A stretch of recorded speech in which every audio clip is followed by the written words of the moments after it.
En physique et en chimie, lorsqu'on représente une série de mesures par un nuage de points, il est souvent possible de le modéliser par une droite.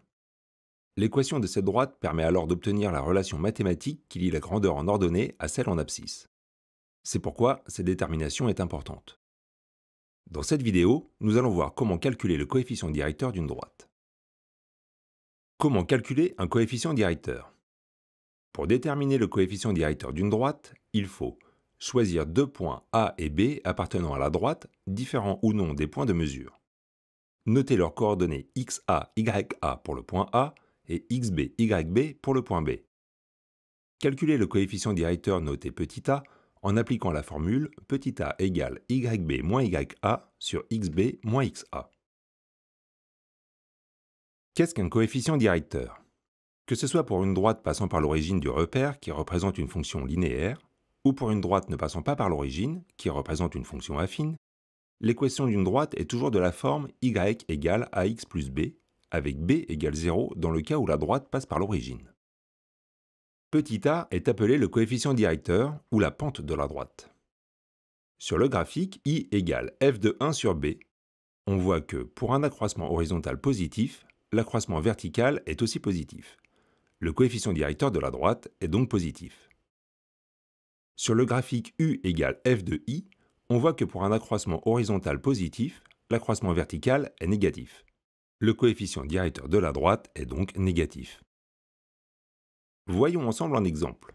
Afin d'exploiter une série de mesures, on a tracé l'évolution de l'absorbance A de différentes solutions en fonction de la concentration C en quantité de matière de soluté en mol par litre.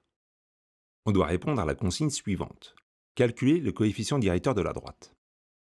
Tout d'abord, on choisit deux points A et B sur la droite, différents ou non des points de mesure. Ensuite, on note les coordonnées de chaque point. Pour le point A, d'abord, l'abscisse de A se lie sur l'axe horizontal, à la verticale du point A. La valeur obtenue correspond à la concentration en quantité de matière notée Ca. Ca égale 0,5 10-3 mol par litre. L'ordonnée de A se lie sur l'axe vertical. On obtient l'absorbance AA de la solution de concentration en quantité de matière Ca. Elle est égale à 0,20. On procède de la même façon pour le point B.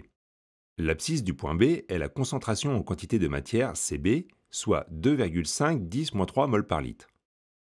L'ordonnée de B est l'absorbance AB de la solution de concentration en quantité de matière Cb, elle est égale à 1,02.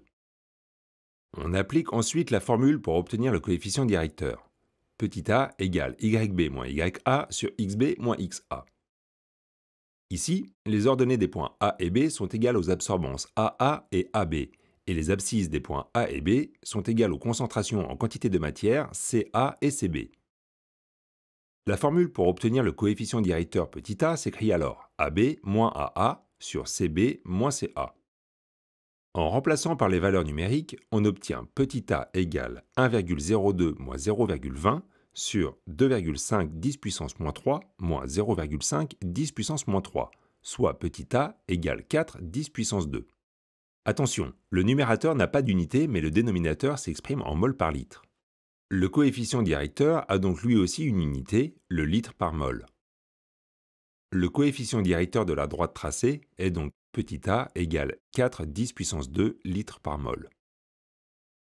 On a donc vu comment calculer le coefficient directeur d'une droite. Il faut se souvenir. On choisit deux points A et B sur la droite.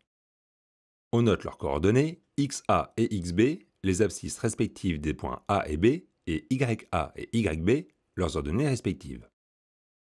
On calcule le coefficient directeur petit a grâce à la formule petit a égale yb moins ya sur xb moins xa, et on détermine l'unité du coefficient directeur en divisant l'unité de la grandeur en ordonnée par l'unité de la grandeur en abscisse.